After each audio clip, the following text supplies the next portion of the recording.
સમાચાર અમરેલી જિલ્લામાંથી રાજુલાના પૂર્વ ધારાસભ્ય અમરેશ ડેરે પત્ર લખ્યાના સમાચાર છે તે સામે આવ્યા છે. ભાવનગર સોમનાથ નેશનલ હાઈવે પર સિંહોના અકસ્માતને અટકાવવા પત્ર લખ્યો છે. તો રાજુલાના પૂર્વ ધારાસભ્ય અને ભાજપના નેતા અમરેશ ડેર દ્વારા સિંહોના અકસ્માત અટકાવવા કેન્દ્રીય વનમંત્રી ભૂપેન્દ્રજી યાદવને પત્ર લખી રજૂઆત કરી છે.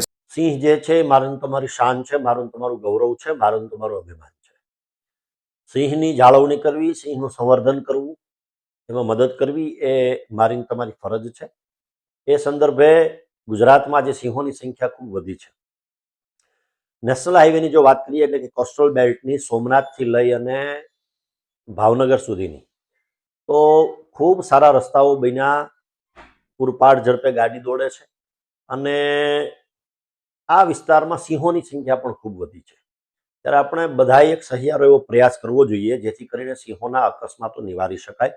એ સંદર્ભે રાજ્ય સરકારની સાથે સાથે કેન્દ્ર સરકારમાં માનનીય વન અને પર્યાવરણ મંત્રીશ્રીને પત્ર લખ્યો છે કે જે રીતે અન્ય રાજ્યોમાં વાઘને બચાવવા માટે નેશનલ હાઈવે ઉપર અંડરપાસ કરવામાં આવ્યા છે, અંડરબ્રિજ કરવામાં આવ્યા છે, મહારાષ્ટ્ર છે, છત્તીસગઢ છે, મધ્યપ્રદેશ છે, એ રીતે ગુજરાતમાં પણ આ નેશનલ હાઈવે જે કોરિડોર છે એમાં અંડરપાસ કરવામાં આવે જેથી કરીને સિંહોને અડચણ ન પડે, સિંહોને સારી રીતે બચાવી શકાય અને મારું તમારું જે ગૌરવ જે છે એને વધુ ગૌરવ અપાવી શકાય.